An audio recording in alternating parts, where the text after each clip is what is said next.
कि आज जो स्पीकर पद के चुनाव कराया जा रहा है, इस बात की भी गुंजाइश थी कि स्पीकर के ओहदे पर बैठने वाला शख्स पक्ष और विपक्ष से ऊपर होता है, वो कस्टोडियन ऑफ द हाउस होता है। हर चंद के इलेक्शन की गुंजाइश है, लेकिन अध्यक्ष महोदय, अगर हाउस को एतमाद में लेकर इस बात की गुंजाइश की जाती कि साहब सर्वसम्मत से चुनाव हो जाए और ये परिपाटी भी हमारे बुजुर्गों की रही है, उस परिपाटी की भी रखवाली भी हो जाए, तो मैं समझता हूं ये सदन के लिए अच्छा होता और बिहार में एक अच्छा संदेश जाता। मेरी पार्टी की ओर से आग्रह और निवेदन है कि सर्वसम्मत से कराया जाए। गुंजाइश भी है कि हमारे दरमियान में 2 उम्मीदवार हैं, अगर अध्यक्ष और उपाध्यक्ष का चुनाव कर लिया जाए तो सर्वसम्मत से मामला निपट सकता है। मैं इस बात की गुंजाइश अगर है तो इस पर ध्यान दिया जाए, ये हमारी पार्टी की भावना है। ठीक है, धन्यवाद। जो माननीय अध्यक्ष महोदय, स्पीकर साहब, आपके अध्यक्ष चुने जाने पर हम ग्रैंड डेमोक्रेटिक सेकुलर फ्रंट की जानिब से और अपनी पार्टी MIM की जानिब से मुबारकबाद पेश करते हैं। और आज आपके चुने जाने के क्रम में जो दृश्य यहां पर देखा गया, उससे जरा थोड़ी देर के लिए तो अफसोस हो सकता है, लेकिन ये लोकतंत्र की और जमहूरियत की बड़ी खूबसूरती है कि इख्तलाफ के बाद, विरोध के बाद भी जब कोई फैसला हो जाता है, सब खुशी बखुशी उसे तस्लीम कर लेते हैं। हमें आपसे विरोध नहीं, आपके पार्टी और NDA, बीजेपी और NDA के जो नजरियात रहे हैं उससे विरोध जरूर रहा है, लेकिन आप जिस कुर्सी पर बैठे हैं उस पर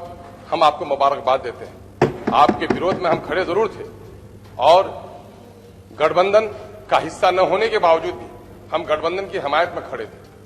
लेकिन अब जब आप कुर्सी पर बैठे हैं तो हम समझते हैं कि प्रेमचंद, महान कहानीकार प्रेमचंद का अफसाना बेशतर लोगों ने पढ़ा होगा और आपने जरूर पढ़ा होगा कि पंच की कुर्सी पर बैठने के बाद आदमी पक्ष और विपक्ष नहीं देखता। आप सदन के संरक्षक हैं, हम सबों के गार्जियन हैं, कस्टोडियन ऑफ द हाउस हैं। हम ही नहीं, पूरा सदन आपसे ये उम्मीद रखता है कि 2-3 बातें कही जाती हैं, पक्षधर, निष्पक्ष और सत्य के पक्षधर। लोग निष्पक्ष लोगों को अच्छा समझते हैं और आपको भी कुछ लोग निष्पक्ष कहना चाहते हैं, लेकिन मैं कहना चाहता हूं कि सड़क पर किसी की इज्जत लुटे तो वह पक्षधर हो सकता है बुराइयों का,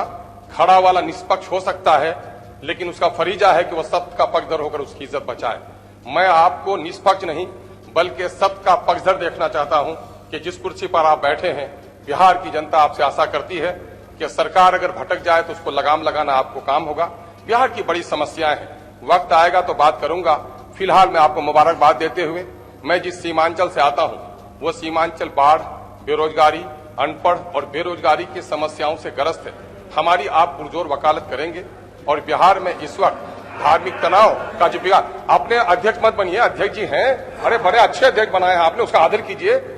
मैं आप ही बनाए हैं और आप ही आदर नहीं कर रहे हैं, तो मैं आपसे उम्मीद करता हूं कि बिहार की नई नस्ल की शिक्षा देने वाले नियोजित शिक्षकों का, पलायन वाले मजदूरों का, बच्चों की पढ़ाई जो कोरोना से रुकी हुई है उसका, और बिहार में सामाजिक सौहार्द बनाए रखने का, और हमारी गुलनाज की जो इज्जत टूटी है उसको इंसाफ दिलाने के लिए सरकार को जरूर मजबूर करेंगे। हम यही आपसे उम्मीद भी रखते हैं और यही आशा भी रखते हैं, ताकि आपके सदन में जो समय गुजारे जाए आने वाली पीढ़ी उस पर नाज